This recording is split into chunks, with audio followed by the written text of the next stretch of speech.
পশ্চিমবঙ্গ বিধানসভা নির্বাচনে তৃণমূল কংগ্রেসের ভরাডুবির পরও আনুষ্ঠানিকভাবে পরাজয় মেনে নিতে নারাজ মুখ্যমন্ত্রী মমতা ব্যানার্জি। বলছেন করবেন না পদত্যাগ। ফলে রাজ্যের রাজনৈতিক ও সাংবিধানিক পরিস্থিতি নিয়ে তৈরি হয়েছে নতুন জটিলতা। কারণ ৭ মে বৃহস্পতিবার রাত ১২টায় শেষ হচ্ছে বর্তমান সরকারের মেয়াদ। এরপর কি হবে তা নিয়ে শুরু হয়েছে জোর আলোচনা।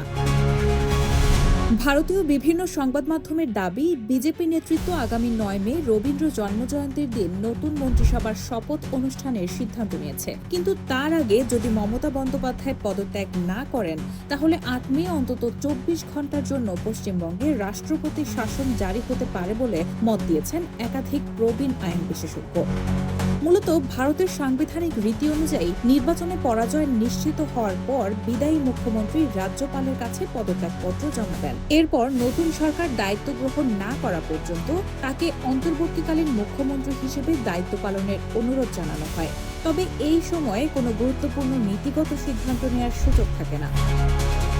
কিন্তু এবারের পশ্চিমবঙ্গের পরিস্থিতি ভিন্ন, কারণ এখনও আনুষ্ঠানিকভাবে পদত্যাগ করেনি মমতা বন্দ্যোপাধ্যায়। সংবিধানের ১৭২ অনুচ্ছেদ অনুযায়ী বর্তমান বিধানসভার মেয়াদ শেষ হওয়ার পর এক মুহূর্তের জন্য বিদায়ী সরকার ক্ষমতায় থাকতে পারে না। ফলে নতুন সরকার গঠনের আগ পর্যন্ত রাজ্যের রাষ্ট্রপতি শাসন জারির সম্ভাবনা তৈরি হয়েছে।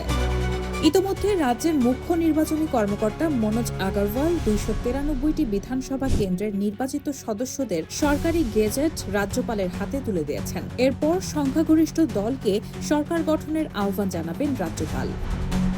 বর্ষিয়ান আইনজীবী হরিশ সালভে সংবাদ মাধ্যমকে বলেছেন, মেয়াদ শেষ হওয়ার আগে রাজ্যপাল চাইলে মুখ্যমন্ত্রীর পদত্যাগ চাইতে পারেন। তিনি পদত্যাগ করলে নতুন সরকার শপথ নেওয়া পর্যন্ত তাকে অন্তর্বর্তীকালীন মুখ্যমন্ত্রী হিসেবেও রাখা হতে পারে। তবে সেই সময়ের মধ্যেও সাময়িকভাবে রাষ্ট্রপতি শাসন জারি হওয়ার সম্ভাবনা উড়িয়ে দেওয়া যাচ্ছে না। ফলে সবকিছু এখন নির্ভর করছে মমতা বন্দ্যোপাধ্যায়ের পরবর্তী পদক্ষেপের উপর।